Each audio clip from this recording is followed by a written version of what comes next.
নমস্কার, দিশারি বাংলা চ্যানেলে আপনাদের স্বাগতম।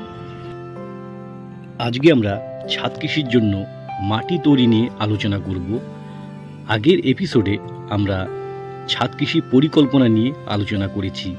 যারা এখনও দেখেননি তারা ভিডিওটা দেখে নিতে পারেন।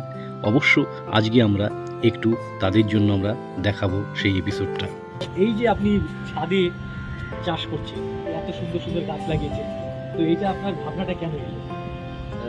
দেখুন, গাছকে ভালোবাসে না বা গাছ লাগাতে চান না এরকম মানুষ হয়তো খুব কমই হবে, কিন্তু করে উঠতে পারেন না এরকমের সংখ্যা অনেক বেশি। আমরা এই নিজেদের কিছুটা খাবার হলো কিছুটা হলেও যদি বিষমুক্ত খাবার নিজেদের মতো করে নিতে পারি এবং একটি সুস্থ পরিবেশ তৈরি করতে পারি, সম্পূর্ণভাবে জৈব পদ্ধতিতে কোনো ধরনের রাসায়নিক সার বিষ প্রয়োগ না করে এত সুন্দর নিজেদের জন্য ছোট খাবার বা কিছু ফুল বা কিছু ভেজিটেবল শাকসবজি এসব তৈরি করা যায়, সেটাই একটা প্রয়াস।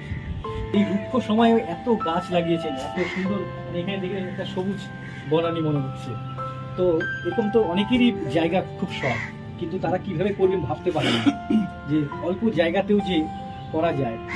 আগে পরিকল্পনা করুন যে আপনি কী লাগাবেন, আপনাকে প্রকৃতিকে ফলো করতে হবে। যে আপনি যদি গরমকালে চান যে শীতকালের ফলটা খাবেন, শীতকালে চান আপনি গরমের ফলটা খাবেন, সেটি হওয়ার না, সেটি না করাই ভালো। যে সময় যেটা হয় আর যে এলাকায় আপনি আছেন সেখানকার স্থানীয় জিনিসকে লাগাবার চেষ্টা করুন। বিদেশি বহু দামি জিনিস এনে বহু দামি ফুল গাছ এনে লাগাবার কোনো প্রয়োজন নেই।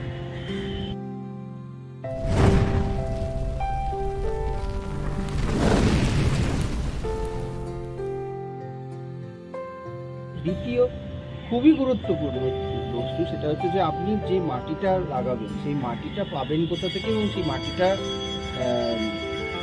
মানে জৈব চাষের উপযুক্ত কিনা সেটা আপনাকে ভাবতে হবে, এবং সেটা কিন্তু আপনি অনায়াসেই বাড়িতে তৈরি করতে পারেন।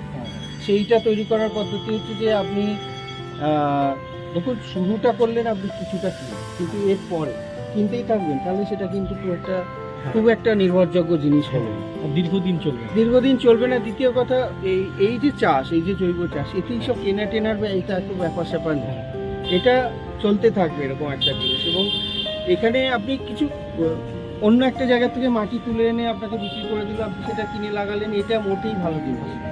আপনি তৈরি করুন, বরং প্রকৃতিকে ফেরত দিন কিছুটা। তো সেটার জন্য কি আপনাকে কম্পোস্ট করতে হবে। হোম কম্পোস্টিং খুবই গুরুত্বপূর্ণ একটা জিনিস, এবং এটা খুব সহজে করা। বাড়িতে সকলেরই কিচেন কম্পোস্ট, কিচেন ওয়েস্ট হয়, শাকসবজি। এখানে আপনাকে একটু আলাদা করতে হবে, যেমন ধরুন দুধ জাতীয় জিনিস, তেল ঘি জাতীয় জিনিস আর আমিষ জিনিস, এগুলো না দেওয়াই ভালো। এবার বাকি যে ফল সবজির যেগুলো, সেগুলো যদি একটু ছোটো টুকরো করে কাটানো, এবার আপনি প্রত্যেক দিন ওটা জমাচ্ছেন। আপনার যদি জায়গা থাকে, তলায় যদি ছোট্ট একটু জায়গা থাকে, তাহলে খুব ভালো। আপনি যদি সেটা মাটিতে হয় তাহলে সেটা খুব ভালোভাবে তাতেই করতে পারেন। ধরে নিলাম আপনি একদম শহরের ফ্ল্যাটে থাকেন, আপনার মানে জায়গার খরচ আছে, তাহলে যে পদ্ধতিতে আপনাকে কম্পোস্ট করতে হবে সেটা হলো বোকাসি কম্পোস্টিং। তার জন্য বাকেট পাওয়া যায়। এটার জন্য আপনার দরকার হচ্ছে একটু বেশি, এগুলো সব আপনি পেয়ে যাবেন, খুঁজলেই সার্চ করলেই পাবেন, এবং ঘরেও বানিয়ে নিতে পারেন। এগুলো ডিজাইন এমন কিছু কঠিন না, দুটো বালতি দিয়ে নিজেও বানিয়েছি। আমি আমার বানানোটা দেখাতে পারি, আর যেটা কিনতে পাওয়া যায় বাজারে সেটাও দেখাতে পারি, সেটা আমরা কিনে রেখে দিচ্ছি। হ্যাঁ, এবার তো সেই পদ্ধতিতে আপনাকে ওই কম্পোস্টগুলো মধ্যে ফেলতে হবে, মানে ওই ওয়েস্টগুলো ফেলতে হবে, ওই যে শাকসবজি টুকরো ইত্যাদি, এবং কিছু মাইক্রোবস আছে পাউডার হিসেবে পাওয়া যায়, সেগুলো আপনি একটু ছড়িয়ে দিন, আবার ফেললেন। এবার আপনার এতে কিছুটা লিকুইড বেরিয়ে আসবে, যেটা লিকুইড কম্পোস্ট, সেটা তো পোটেনশিয়াল একটা ভালো কম্পোস্ট, সেটাকে আপনি আলাদা করে শিশিতে তুলে রাখুন। আর ভর্তি হয়ে গেলে ওটাতে 2.5 মাস 2 মাস 2.5 মাস ডিপেন্ড করে কতটা টেম্পারেচার রয়েছে। তখন গরমের দিন খুব তাড়াতাড়ি হয়ে যায়, শীতের দিকে একটু দেরি হয়, ওটা প্রায় মাটি পর্যায়ে তৈরি হয়ে যায়। তারপরে ওটাকে আরও প্রায় 1.5 মাস একটু ভালোভাবে ছায়াযুক্ত জায়গায় শুকোতে হয়, মানে রোদ্দুরে খটখটে শুকনো নয়, তাহলে কিন্তু সব মাইক্রোবস হতে যা আছে।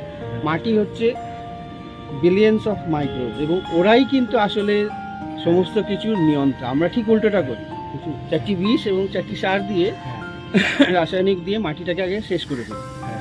তারপর তাতে আরো কিছু যোগ করে, নিউট্রিয়েন্ট গুলো যোগ করে, তাতে এবার বলি মাটি যে এইটা তৈরি দিলে করা বলতে পটাশ কিছু না, দিলে যারা হবে, ছিল এইটা তাই দিলে আছে। হবে। ওপরটা এটা কিন্তু জল নয়। দিয়ে দিলাম, এই এবার মাটি সারা। যদি স্বাভাবিক মাটি হয়, এই মাটির মধ্যে আপনি দেখতে পাবেন, এই দেখুন এগুলো হচ্ছে অর্গানিক ম্যাটার, এগুলো হচ্ছে পুরনো রুটস। আচ্ছা, হ্যাঁ, এই গাছের এইগুলো কিছু, এবং এটা সম্পূর্ণ কিচেন কম্পোস্ট থেকে তৈরি, এর মধ্যে আচ্ছা, কিছু ভার্মি টার্মি কিছু নেই। আচ্ছা। আপনি এটা দেখতে পাচ্ছেন পুরো হ্যাঁ, মাটি। মাটি, হ্যাঁ। এটা তৈরি করতে 50,000 বছর লাগে, আচ্ছা, সেটা আপনি অনেক ফাস্ট বাড়িতে বানিয়েছেন, এটাই ফেরত। এবার দেখুন এই যে এগুলো, হ্যাঁ। এগুলো কি, এগুলো সব বিভিন্ন বায়োমাস, মানে এগুলো সব মানে পুরনো ডাল পালা পাতা, আগে যা শাক হয়েছিল সেটার কিছুটা অংশ, ইচ্ছা করে কিছু শাক পাতা মেশানো আছে, এগুলো জমিতে নাইট্রোজেন বৃদ্ধি করে, কে কোনো কাজ করে, হুম। এগুলো সব মানে পুরো সায়েন্স আছে, পুরো, হ্যাঁ পুরোটাই সায়েন্স। এবং একটু জানলে ক্ষতি নেই, এবং এর তলা অব্দি গেলে হয়তো কেঁচেও বেরোয়, কিছু বেরিয়ে। যেটা ন্যাচারালি আছে এবং গাছের কোনো ক্ষতি করে না।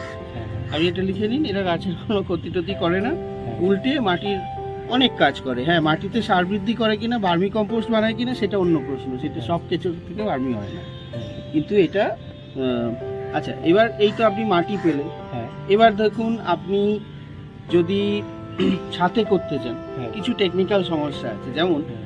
যদি এই ধরনের মাটি ব্যবহার করেন, এরা অত্যন্ত হালকা মাটি, আচ্ছা, হ্যাঁ। কারণ এর মধ্যে প্রচুর এয়ার, মানে প্রচুর ফাঁক আছে এবং প্রচুর বাতাস চলাচলের জায়গা আছে, এবং এই মাটির ওজন অত বেশি হয় না, যে মাটি আমরা তলায় মানে গার্ডেন সয়েল বলি যেটাকে, হ্যাঁ, হ্যাঁ। সেই মাটির থেকে এ অনেক হালকা। আচ্ছা, এবং তার ফলে এই মাটি ব্যবহার করলে ছাতে, এই যে বলে যে ছাতের ওজন বিশাল বেড়ে যাবে, হ্যাঁ, মাটির টব ব্যবহার করলে এই শাকসবজি ফলানো একটু মুশকিল। তার কারণ কি, তার জন্য এত বড় জায়গা লাগবে এবং সেই টবটারই ওজন এত বেশি হবে, হ্যাঁ, ছাতের পক্ষে ব্যাপারটা একটু হ্যাঁ, মুশকিল।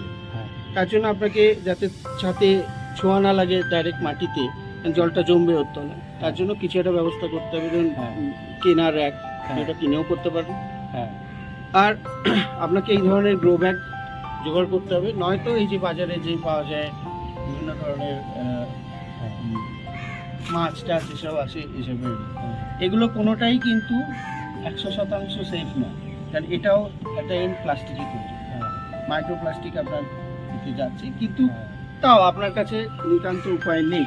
তাই তো আমি বলবো যে যদি আপনার কাছে এরকম ধরনের জিনিস বসাবার জায়গা থাকে, আমার অভিজ্ঞতায় এই জিনিসে খুবই ভালো গাছপালা হয়, কিন্তু একটু খেয়াল রাখতে হবে, কারণ এই জিনিস যদি ভেঙে এসে মাটিতে বা যদি হয়, এর কিন্তু কোনো রিসাইকেল হয় না।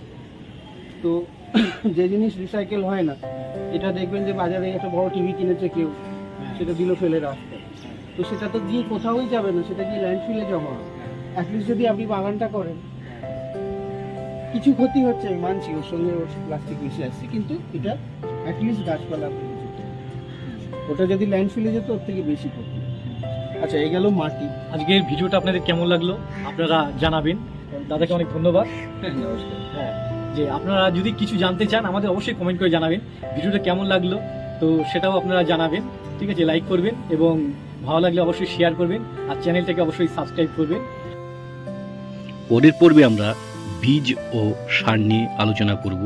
আপনারা দেখতে থাকুন, আমাদের কমেন্ট করে জানাবেন কেমন লাগলো, আর দিশারি বাংলা ফেসবুক পেজটিকেও ফলো করবেন। আজকের মতো এখানে বিদায় নিচ্ছি, নমস্কার।